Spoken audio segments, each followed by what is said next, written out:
Hey, this is Jay Nichols, and we're doing another little live feed for the Blue Mind online book club. And here's the book. You should be reading chapter 1 right now. This week we're doing chapter 1, but we're jumping ahead a little bit here, and because we've got Bruckner Chase in town here in Santa Cruz, and he's spending some time on the Monterey Bay.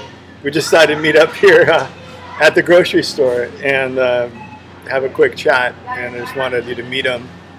Maybe he'll come back and chat a little bit later when we get to chapter 5, but meanwhile, just taking advantage of this opportunity. He's an amazing waterman, as you'll learn as you read the book. He's done some very long swims and paddles along the coast and around islands, and but really what he's devoted to is getting more people to interact with their water. So make sure we don't have too much noise in the background, and I'm going to introduce you to Bruckner.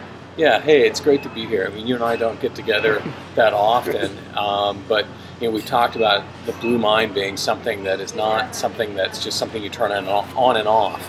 That our goal and my goal with the Blue Journey mission and getting people into the water is making this connection part of their everyday life. So the choices they make all the time help them hold on to that feeling of awe or fascination that they get when they get out into the water, whether it's the ocean off of Monterey or off Santa Cruz or in the South Pacific or off of Ocean City, New Jersey, or a lake or a stream. How do we tap into that and hold on to it and let it positively impact what we do on land, personally, professionally, and the rest of the time when we're not in and on the water? Yep. So Bruckner and his wife Michelle participated in the second Blue Mind conference out on the Outer Banks.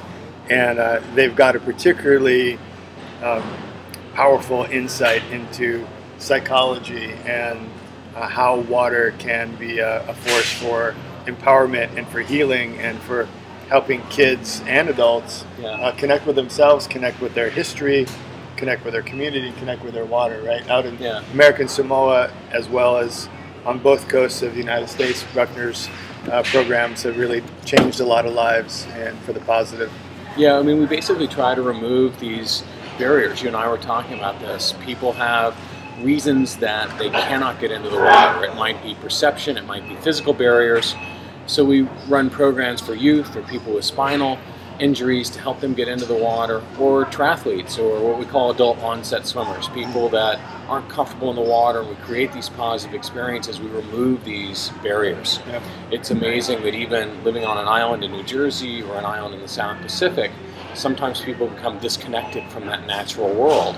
And as everything in Blue Mind shows and the stuff that my wife and I do, when you can connect with that sense of awe, you overcome that feeling of risk and taking on something bigger than yourself, it makes a positive ongoing change in how you think and react to other situations in your life. Right. So Bruckner lives Blue Mind. He's devoted his life to helping people connect with their own blue minds, and he's in the water every day in one way or another, and moving across it or under it or over it, and is an inspiration to all of us and lots of people around the world. So we'll get Bruckner back on here when we get to chapter 5. We'll get him set up on a Google Hangout or something and figure out the technical aspects of that. And I'm just really happy that he's the first visiting guest during the book club. So keep track of this guy, Bruckner Chase. You can follow him on Twitter.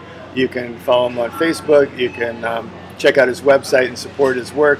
He's always looking for sponsors that believe in this mission. Yeah, we're always looking for new. The main thing that we do through the Blue Mind Collective, is we try to connect people that love the same stuff. And new communities, new businesses, new people, new groups, for-profits, non-profits, whether it's the Monterey Bay Aquarium, Seafood Watch Program, or marine protected areas. The more people we can kind of bring into the movement and connect, bigger things can happen. Jay and I both leverage what we do and try to make this something that sustains us and others around us as well.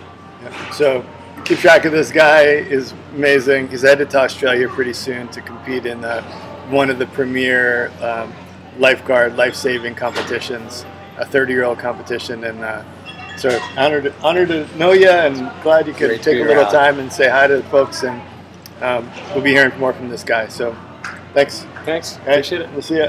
Blue Mind. Blue Mind, rocking it.